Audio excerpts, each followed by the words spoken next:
네, 그러면 계속해서 31번 문제 보도록 하겠습니다. 산업안전보건기준에 관한 규칙에 따르면 쥐에 대한 경구 투입 실험에 의하여 실험동물의 50%를 사망시킬 수 있는 물질의 양, 즉 LD50이 킬로그램당 몇 밀리그램 이하인 화학물질이 급성, 독성 물질에 해당되는가.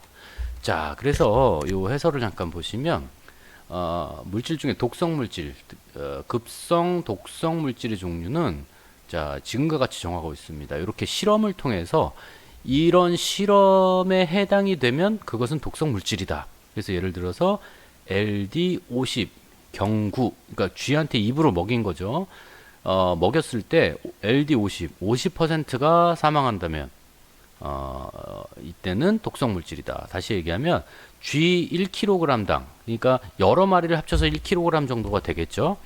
거기에다가 300mg의 물질을 어떤 물질을 나눠 먹였을 때 그 중에 절반이 죽는다라고 한다면 그 물질은 독성 물질이다. 또 경피, 요거는 이제 피부로 흡수되는 거죠.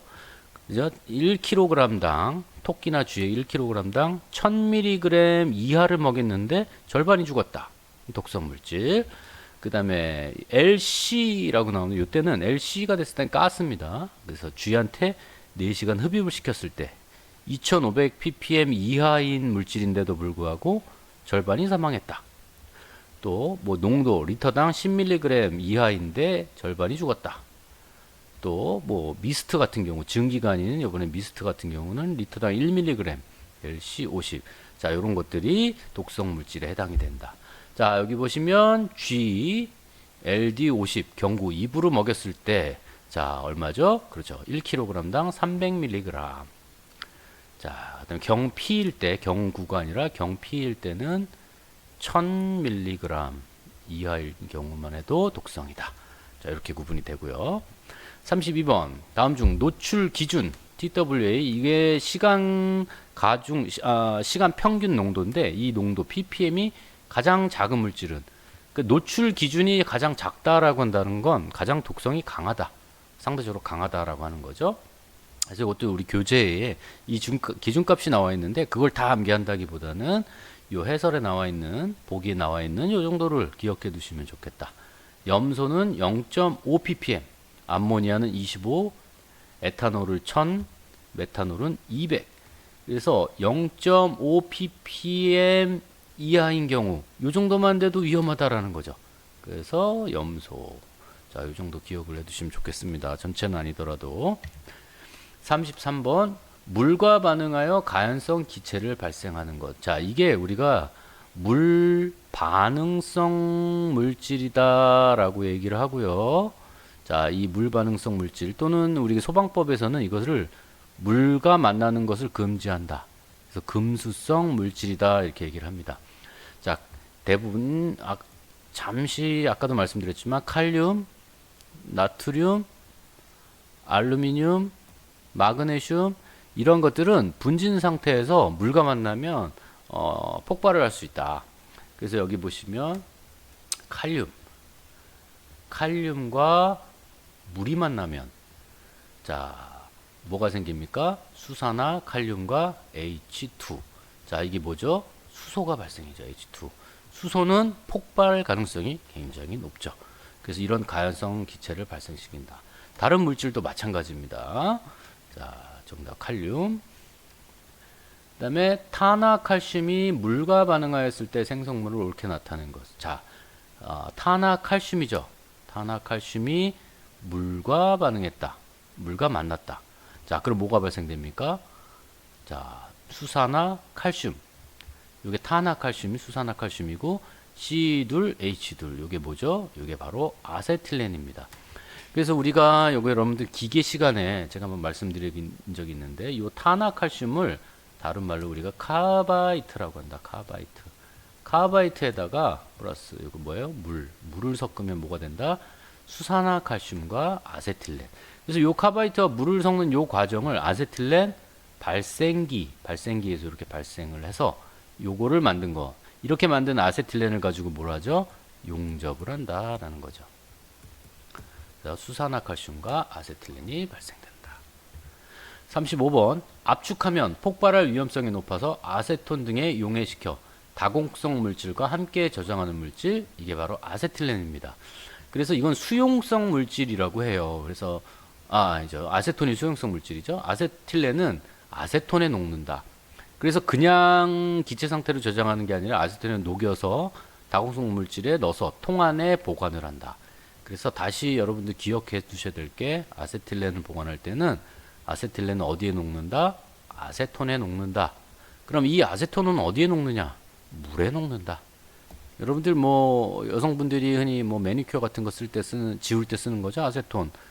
이 아세톤이 묻은 다음에는 반드시 물로 지울 수가 있죠. 어쨌든 아세틸렌은 아세톤에 녹고 아세톤은 물에 녹는다. 여기 하나 기억해 두시면 좋을 것 같고요. 36번. 자, 니트로셀룰로스의 취급 및 저장 방법에 관한 설명으로 틀린 것은, 이걸 우리가 질화면이라고도 얘기를 하고요. 요거는 폭발성 물질이다.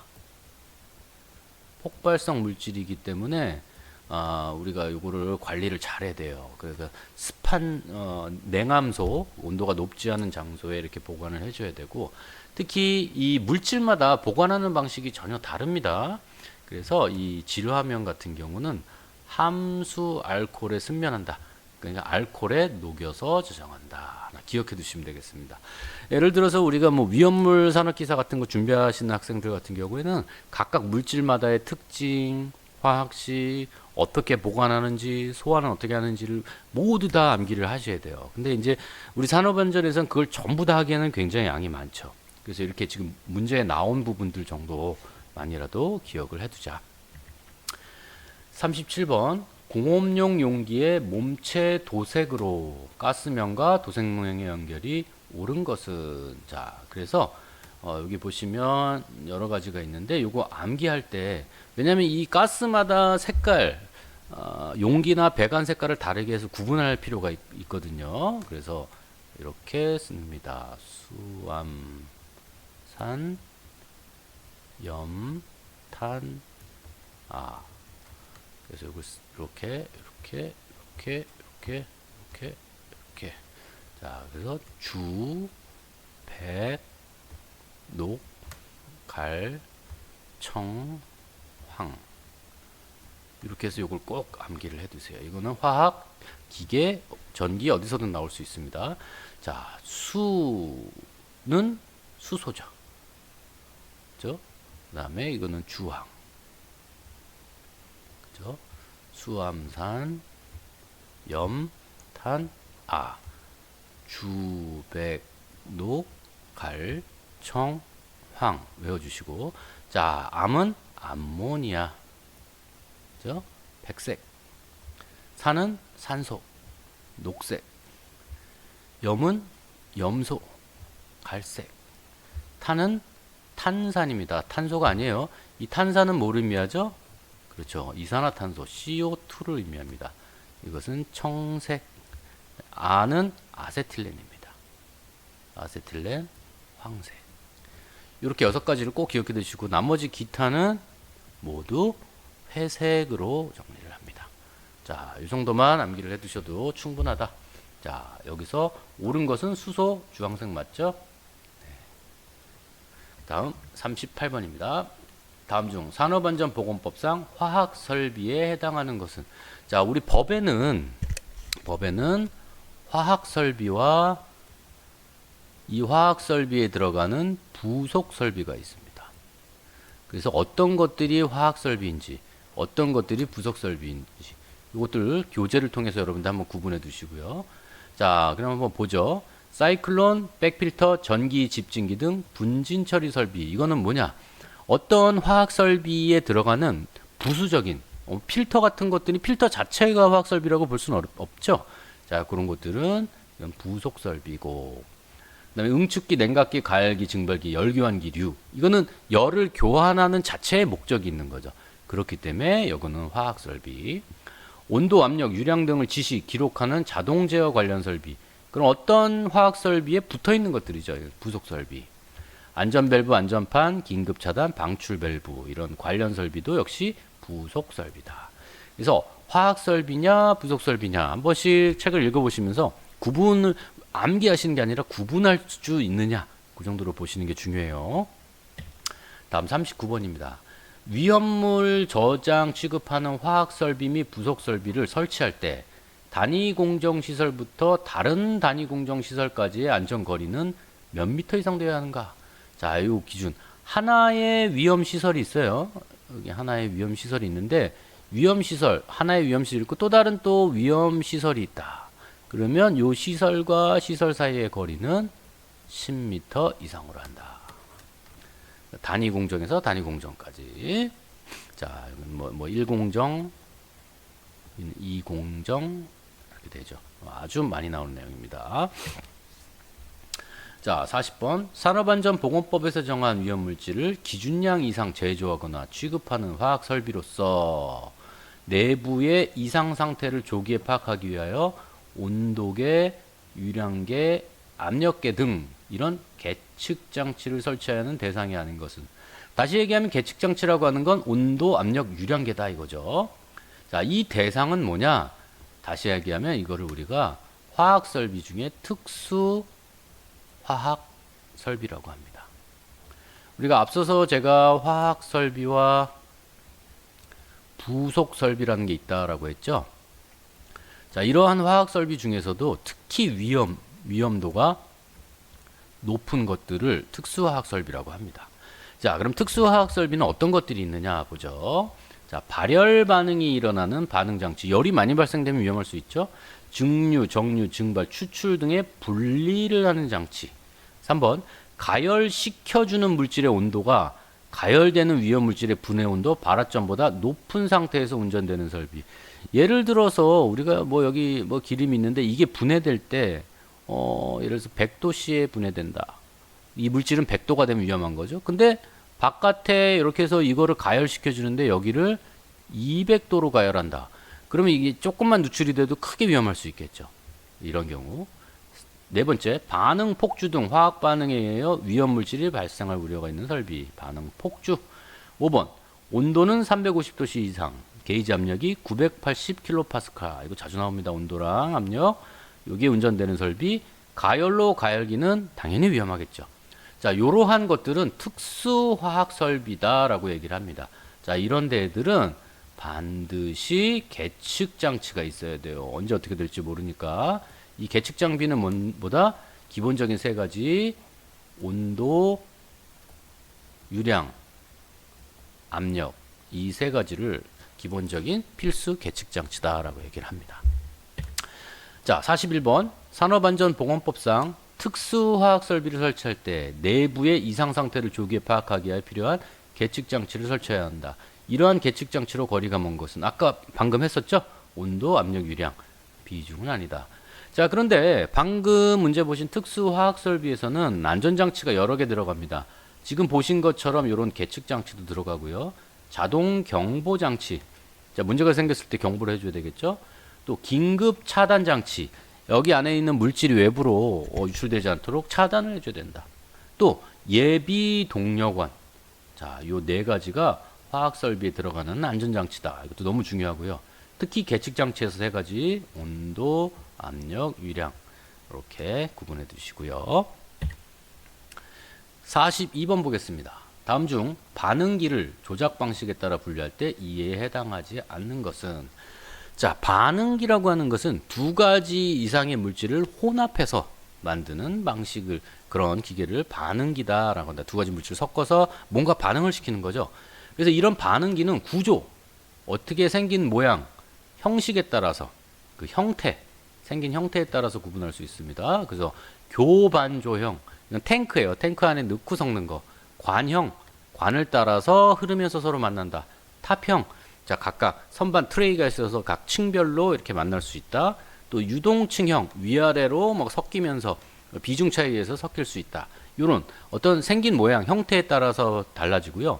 조작하는 방식, 에 따라서 회분, 반회분, 연속식입니다. 회분은, 자, 하나의 물질, 하나의 탱크 안에 예를 들어서 한번 A라는 물질을 넣고 B라는 물질을 넣어서 여기서 C라는 물질을 만들어낸다.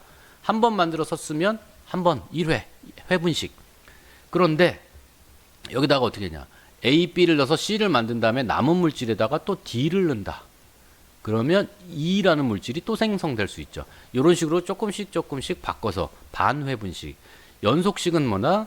여기서 계속 연속이 되면서 이거는 대량 생산할 때 쓰는 거거든요.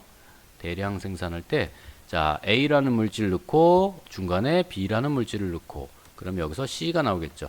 이걸 계속해서 돌리면 계속해서 같은 물질이 나온다. 이런 형태로 볼 수 있습니다. 그래서 조작 방식에 따라 분류할 때는 회분식, 반회분식, 연속식은 조작 방식이죠. 네, 관형식은 조작 구조 방식이다. 다음 43번입니다. 5% 수산화나트륨 수용액과 10% 나트륨 수용액을 반응기에 혼합해서 6%짜리 100kg의 나트륨 수용액을 만들려면 각각이 몇 %가 필요하냐.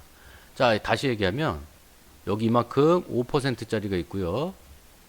여기에 10%짜리가 있습니다.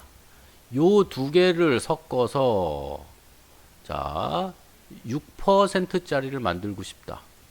그런데 얘가 100kg이다. 그러면 얘 X, 얘는 Y, 얘는 각각 몇 킬로그램씩 이 필요하냐 이거죠.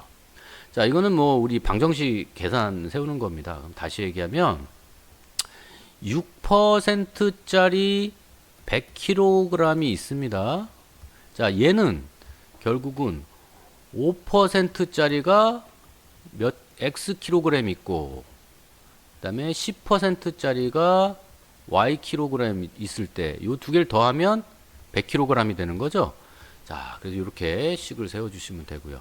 중요한 건 미지수가 두 개니까 하나는 없애줘야 되겠죠. 다시 얘기하면 X 킬로그램, Y 킬로그램을 합치면 몇 킬로그램? 100kg이다.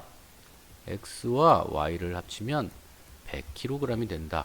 자, 그러면 둘 중에 미지수를 하나 없애주려면 어떻게 하느냐? Y를 없애보죠. 자, Y는 전체 100kg에서 X 킬로그램만 빼주면 Y 값이 되는 거죠. 그러면 요 Y 대신 이 값을 넣어주면 미지수가 하나가 되죠. 다시 정리하면 5% 곱하기 X. 자, 여기다가 플러스, 자, 아까 뭐라고 그러겠어요? 10%짜리가 Y 킬로그램인데 Y 대신 100-X 얘를 넣어주는 거죠. 자, 이렇게 하는 건 6%짜리 곱하기 100이 된다. 이거 빼줄게요. 6 곱하기 100 그냥. 자, 이렇게 해서 이거는 여러분들이 정리를 한번 해보시고 그러면 어떻게 된다? X는 80. 그럼 당연히 Y는 20이 되겠죠. 자, 이렇게 해서 찾아주시면 되겠다. 자, 여기서 잠깐만 쉬었다 가겠습니다.